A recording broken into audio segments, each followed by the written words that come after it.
All right, everybody, all you Move, Think, Smile followers, and especially everybody who joined us for our workshop last week. If you missed it, last Wednesday, February 8th, we had a massive 3-hour intensive integrated marketing functional business growth thing, which was not an infomercial, was it, Elea? Nope, it was not. It was a super deep dive into really overcoming 3 constraints. Yep. And that is the constraints of health entrepreneurs. There's cash flow constraints, there's time constraints, and there's impact constraints. And today's episode, we really wanted to dive into a couple of things that we're seeing pop up again and again. And I think what's really important about this is if you look at a couple victory posts that were just published, and they were literally published yesterday by some of our clients, 4 hours apart. They don't live in the same state. They don't work together, anything like that. But it just so happened that once they got past these 2 things that we're talking about today, and we're talking about the 2 biggest killers in the health industry, and no, it's not heart disease, and no, it's not stress, and no, it's not diabetes. It's these things that are really causing constraints in health and wellness companies. But when you learn how to squash them, some really cool things happen. One, a lot of people get your help. And then number 2, your business tends to do pretty well. But I just wanted to kind of share this with everybody. And if you go into the group, which you guys are in right now, our Move, Think, Smile Integrated Marketing Functional Business Growth group, you'll see this little victory post that I made.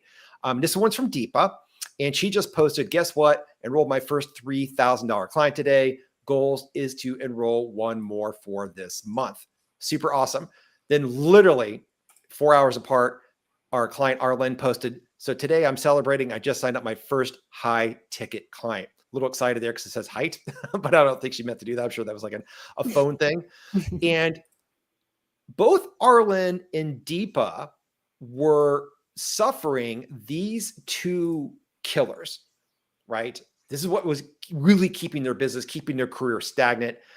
They were doing things, but it wasn't at the level. Elea, let's kind of dive into this because this is really your specialty here, right? Like, what would you say? What are these things that are really just crushing the health industry? Yeah, so there's really 2, and they're kind of like opposites on the end of the pole, but it's basically fear and anger. Fear and anger. These are the 2 things that I see blocking the success of health and wellness professionals almost more than anything else when it comes to their businesses. And both, Arlen and Deepa were really in that space of struggling with the fear and a bit of anger as well, right? But the fear of like, can I go out there and do this? Am I worth it to charge this much? Can I ensure that my clients are going to get these results? What happens if XYZ? Or am I going to be able to do this? All these fear things popping up. What if it goes wrong? What if that, right? And so I think, and this is something that we hear too in a lot of people that, have reached out to us for help is, I like haven't invested in my business at this level. Like, what if it doesn't work? The fear of this not working has me overwhelmed, but then they're stuck because they're like, I know I need to hire help in order to get out of the place where my business is now, but they're afraid to actually do it. And that fear causes stagnation. Right. Or if you think about this, these are people who have worked before, they've invested in, I don't know one company out there that hasn't outsourced. Like if you're more than 2 years old and you're bringing in decent income, you've outsourced something. You've either outsourced your marketing, you've brought somebody in as a virtual assistant, you've hired somebody to build a website for you, you've outsourced something. And if you're like most people, including us that have outsourced before, the performance from the people you paid outsourcing was less than stellar, right? So then you're like, okay, nobody can do it the way I need them to do, and they're not performing it the way I am. So there's a mix of this like anger, which in Ellie, you can kind of touch on this, which really comes from men. That's kind of like, where you just are mad that, okay, I put all this money in this, I paid these people, I trained these people, and they just didn't do it. Right? They just don't understand it. They know what's going on. And then there's the fear. It's like, why would I ever go out there and do this again when it didn't work before? Because history repeats itself. Sometimes. And so why is it, are you seeing that it's fear for women and anger for men? Of course, this is just a generalization. It's not for everybody, right? Yeah. I mean, again, I think that question really stems from culturally what, men and women are more quote unquote allowed to express, right? In a more safe way. But I feel like for women, they're going to be more apt to say, they're afraid about something. Men, maybe anger, but they stem from the same, places. A lot of times we're angry because we're afraid. We're afraid that, things aren't working the way, or they're not working fast enough in our business, or whatever it might be. But then also when we get afraid, we also get angry because we're frustrated that the fear is holding us back. And so these two can really, combine to keep people stuck. And I think one of the biggest things that I really want to impress upon everyone, because Adam, you brought up a good point, which is something that we hear a lot, is like, oh, I'm afraid to reinvest with you guys because so-and-so company, didn't do XYZ. And I think the problem with that is that you don't actually mine the goods of what came from that experience. And there is always good things that you can use to build your business, to create a stepping stone from a company or a person you hired that you feel like maybe didn't perform how you wanted them to. A good business person will mine that experience for every drop of like mojo and motivation and learning that they can, which will catapult them to the next.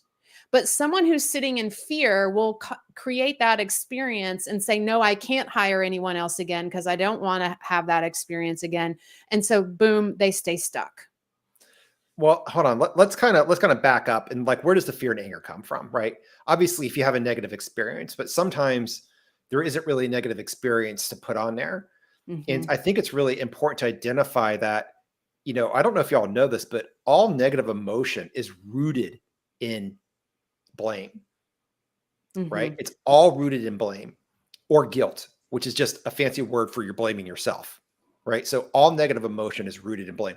All business growth or lack thereof, or let's say the lack of business growth, is all rooted in blame, right? And that blame ends up coming out in fear or anger. So when Mm-hmm. you're going out there to build your business, and I want to highlight Deepa again really quick right here, because this is something that she just posted the other day in our group. Now, Deepa, she moved from India, and when she moved to the United States, to Illinois, she did not speak English at all. So what she did is she went out there and she basically taught herself English. She became a nutritionist. She started up this practice. She has an hourly thing like most nutritionists do. And what was her big fear, Ellie? Because you worked a lot with her directly. She was afraid to raise her price. Was that right? Mm-hmm. Yep, absolutely. Absolutely. Even though she had gotten fabulous results for people and she really wanted to dive into a more transformational, setup in her business versus transactional, it was still really tough for her because this really stretched her out of her comfort zone. And again, amazing things happen when practitioners, again, stretch out of their comfort zone, but also we get our clients stretching out of their comfort zone as well. And one thing that I posted here was really about what a huge win for both Deepa and her client, because one thing that we always want to impress upon you is, yes, we are talking about increasing your prices, but it's not just so that you can make more money and that's the only end goal. The end goal is really making sure your clients are actually showing up and doing the work because they are invested at a high level. And you're able to bring some really powerful goods because you're not burning out, right? Right. And you're getting to restructure your business in a way that's going to, create more impact further down the line of the growth of your business. And what's interesting is that if you look at Deepa, like she literally was like, she's got a successful practice. I mean, by all means, but you look at the book, Yeah. she's got a successful practice, Mhm. right? She's got clients lining up at the door. She's got income coming in. She's got a profit. She's able to live off of it. But the problem was that she was working so much in order to sustain it. So her time was maxed out. Yeah. So she had a time constraint, right? So she wanted to get rid of the time constraint. And she knew, and she also had a little bit of a cash flow constraint too, because even though there's a profit margin, the profit margin was less than 50%. Mhm. And what we do in the health and wellness services area, I'm not talking about selling supplements or essential oils. I'm talking about working with people directly. Your profit margin should be at least 50% or greater. And if it's not, then that means there's a constraint going on. And of course, because she was also working one-on-one, she also had a little bit of an impact constraint because we know that one-on-one can be powerful, but it's more powerful if you adopt a hybrid model where you invoke a little bit of group in there with the one-on-one too, or if you just go full group. Mhm. So she's got a cash flow constraint. She knows she wants to have a better profit margin. She's got a time constraint because she's working too much. She doesn't know how to get out of it. She's got an impact constraint because she could get better results with her patients and clients. And she knows that. Mhm. So where's the fear coming from, Elia?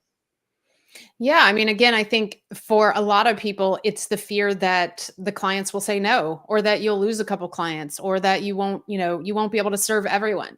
Because so many people that we talk to, they want to help everyone. And that comes from a very, very genuine place in their heart, right? But the fear will come in that if I change the structure, it may fall apart, or people may say no, or, any of those things. So a lot of times, again, looking at changing the business and the business structure can be scary, right? It can be scary.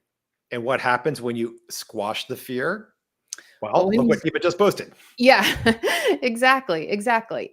And I think the other thing too to highlight here is so many people that we work with. I mean, part of the big reason that people wanted to, go out on their own and have their own health businesses is to part of the lure was to have more time freedom, was to be able to work with clients when they wanted to, or to be able to have these, certain days that they work and days that they don't.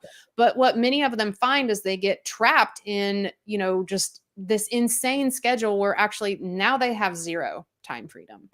And that is a killer for everybody in that scenario, because a health practitioner can only do that for so long. And then they're just done. And we hate to see, people kind of burning out, so quickly, because we need all these health people out, really helping us change the health of this planet right now. It's It's and just what was it that we finally got over with Deep? It's like she had this fear, right? She had the fear, like she really wanted it, but she was afraid of changing the business because it was kind of working, but not where she wanted to be. yeah. So One of her, well, I can speak to a couple things as far as, and this is something that I see a lot as well, is feeling like, how do I have a conversation like this without feeling salesy? Doing it from an authentic, genuine space that has me and them realizing the value of what we can do here together. got it. Got it. And so we worked with Deepa. Obviously, we helped her with her business structure. We helped her with her messaging. We helped her with her marketing. We helped her with her, we helped with all that stuff. And he's like, she's ready, she's ready, she's ready. But she just kept getting ready to get ready because that fear was so strong with her. Hmm. And she was not one that came out of the gates and just had amazing progress in the first 30 days. Hmm. Why? Because the fear was killing her business. It was limiting her progress. Now, if we turn the tables here and we look at anger, then we have to go and look at our client, Arlen. So again, yesterday, both Deepa and Arlen, completely different people. Deepa's a nutritionist. Arlen is a stretching specialist. So think about functional movement, getting the body. And she works with golfers, right? Deepa works with type 2 diabetics or diabetes, and Arlen works with golfers and stretching. Arlen didn't necessarily have fear, but boy, was she unhappy. Yeah, yeah, I think, frustrated, angry about where she had landed in her business, and really like wanting this to work, right? And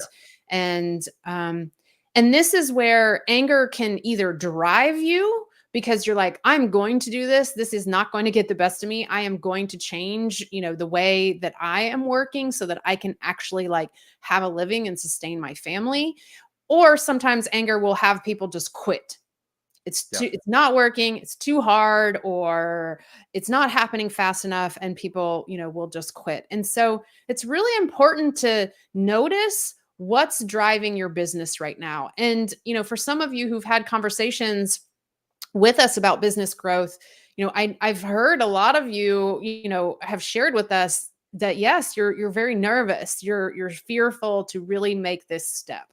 And I just really want everybody to think about, again, are you stuck in fear, or are you stuck in anger around your business? Because if you're making decisions about the business in either of those two spaces, you won't make very great decisions about the business.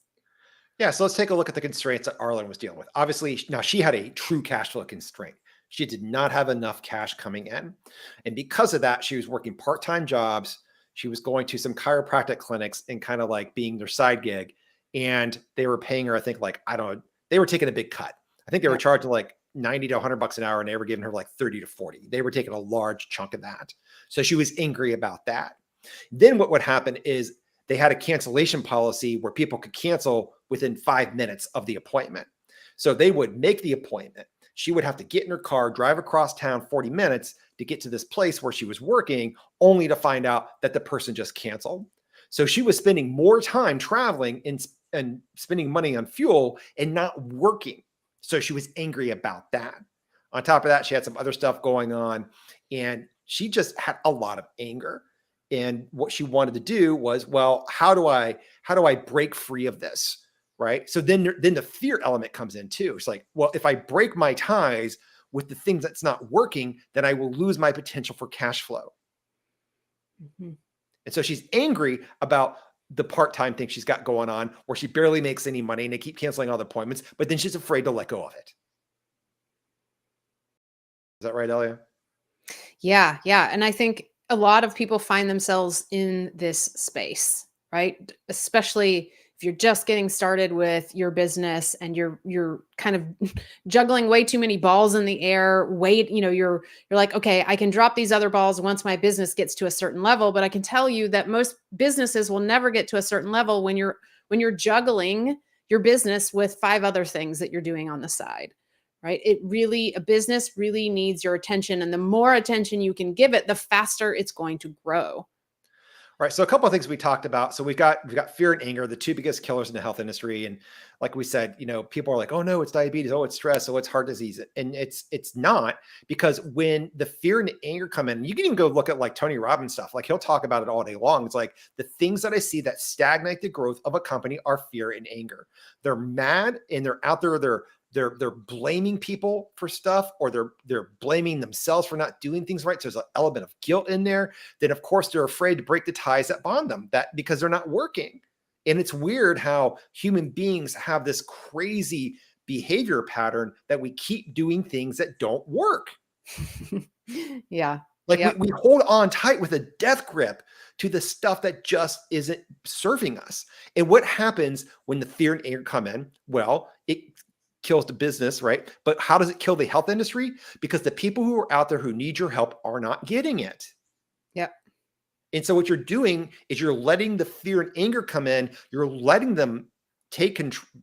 I hate to say take control, but you're letting them dictate the progress or lack thereof of your business. And then it's being negligent to the people who need help. Right. So right now we've got 157 million people out there who are tired of the healthcare system because they've got some type of lifestyle disease or dysfunction or syndrome. They go to the doctors, normal doctors, not the functional ones. They go to the regular doctors. They go to the healthcare. They give them the pills for the ills, right? They help them manage and mitigate the symptoms. They relieve the pain temporarily, but do they fix the root problem? No. So what happens is those diseases, those dysfunctions, and those syndromes, they get worse. And they get to the point where it debilitates people. And the stat these days is for the first time in 150 years, our lifespan is decreasing. Yeah. What? Yeah. The opportunity to get out there is so ripe right now. In the workshop last week, we talked about how my mom, who was a registered nurse, who then got her MBA and then went into healthcare administration, was running the cardio division for a hospital. And if one of the cardio surgeons wasn't making like $65,000 or $70,000 a month, they would literally come in and like chew her out because they weren't making 65 to 70 grand because they only made 40 or 45 grand that month. And I'm like, first of all, are you kidding me?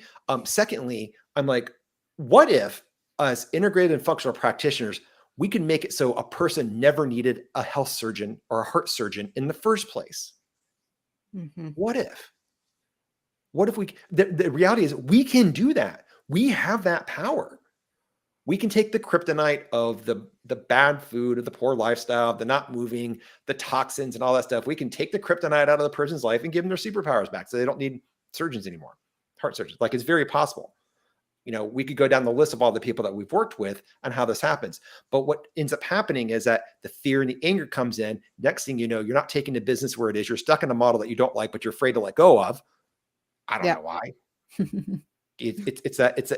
I mean, Ellie, why do we do that? Is it because we're creatures of habit, and it's like we just do what's easy, even though it's Yeah, not serving us? absolutely. Yeah. I mean, our brain is designed to not like change, right? Anytime we're looking, looking to change things up, our brain is like, we don't know about this. We don't know about this. Change absolutely triggers lots of fear. So I think the big thing is just to kind of, like I said before, is for people to notice what's driving their business decisions.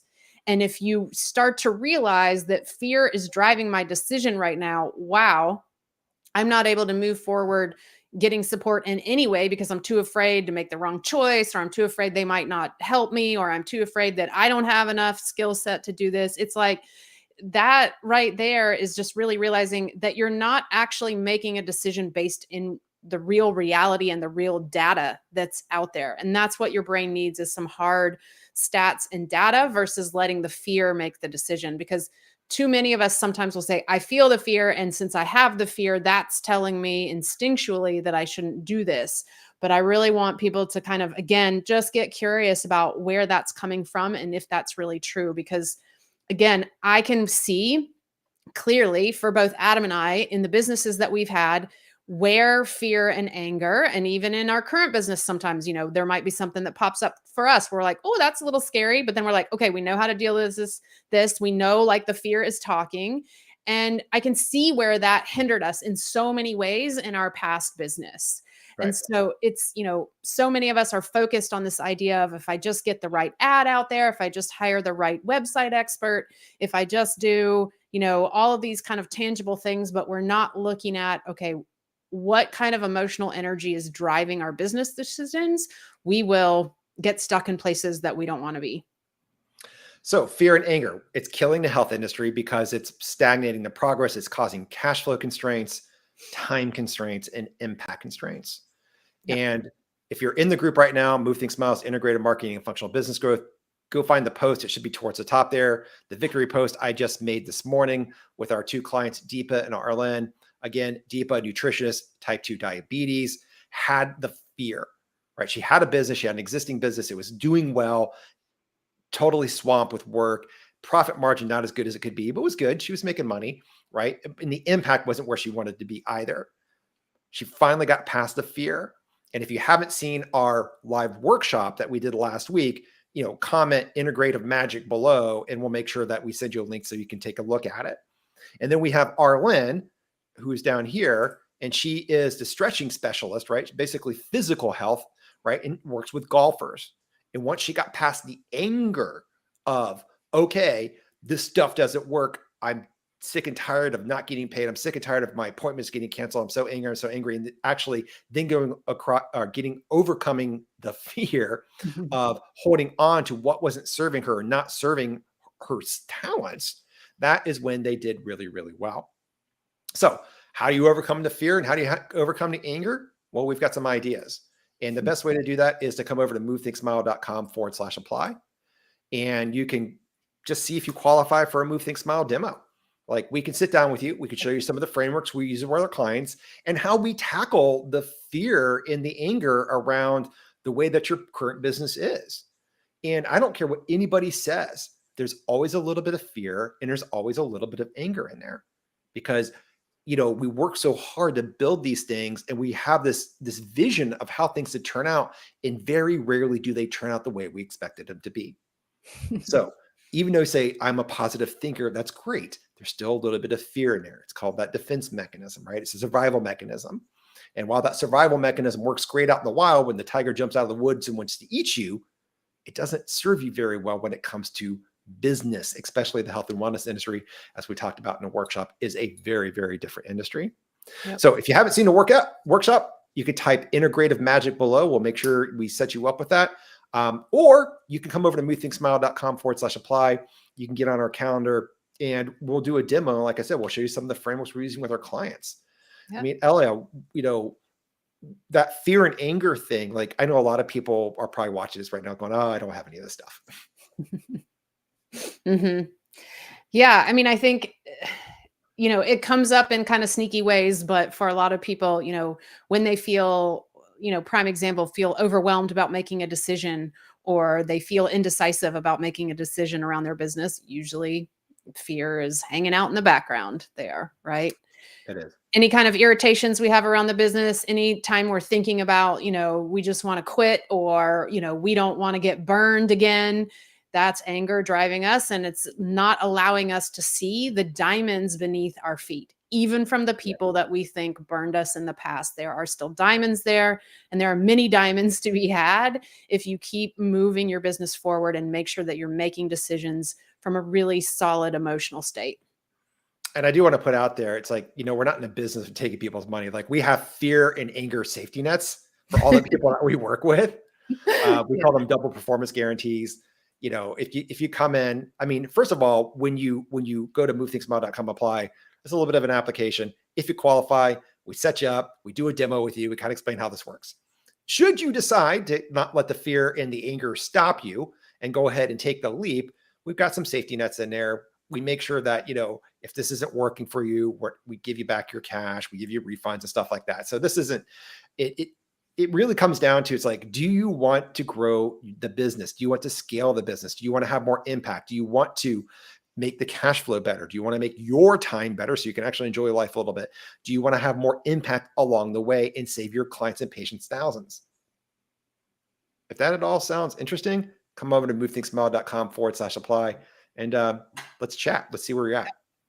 On All that right. note, everybody, it's great to see everybody. Go find that victory post that I posted earlier today in the group. I'm going to share it one more time. I can't share it because it's gone. But go find it with Deepa and Arlen, and at least like it. Just give them a big hug and a high five.